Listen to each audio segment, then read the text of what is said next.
வணக்கம். எனது 11வது இசையில்லாத பாடலாக நாட்டுப்பற்று. நம் சுதந்திரம் எப்படி பெற்றோம், சாதாரணமாக அதை பெறவில்லை. இதை எல்லோரும் நம் வரலாறாக படித்திருக்கிறோம். அதை மையமாக வைத்து எழுதிய ஒரு கவிதை தான் அது. ஐயா தமிழன்பன் அவர்கள் பாராட்டிய ஒரு கவிதை இது. சேவாசதன் பள்ளியிலே முதலாக நான் மேடை ஏறும் பொழுது வாசித்த கவிதையில் ஒன்று. அதை எனக்கு மிகவும் பாராட்டினார். அதை இப்பொழுது பாடலாக பாடுகின்றேன்.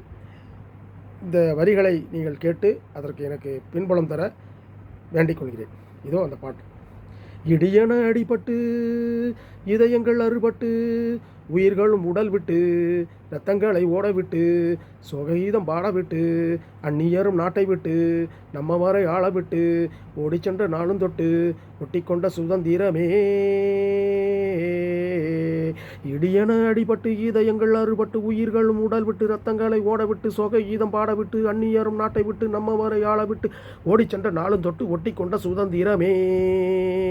இடியன அடிபட்டு இதயங்கள் அறுபட்டு உயிர்களும் உடல் விட்டு இரத்தங்களை ஓடவிட்டு சொகை கீதம் பாடவிட்டு அந்நியரும் நாட்டை விட்டு நம்ம வரை ஆளவிட்டு ஓடிச்சென்ற நாளும் தொட்டு ஒட்டிக்கொண்ட சுதந்திரமே.